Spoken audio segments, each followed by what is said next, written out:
How to enable developer options Android.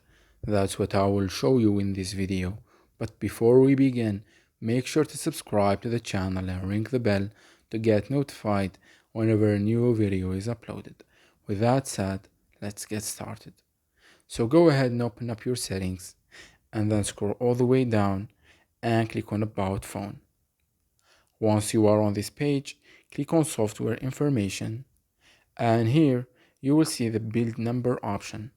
So you need to click on that option 7 times. As you can see, it tells you that you are now 4 steps away from being a developer.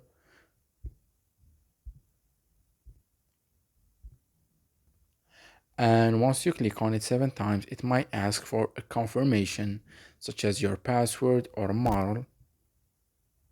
And once you do that, it will tell you that developer mode has now been enabled. So you just need to go back and go back again.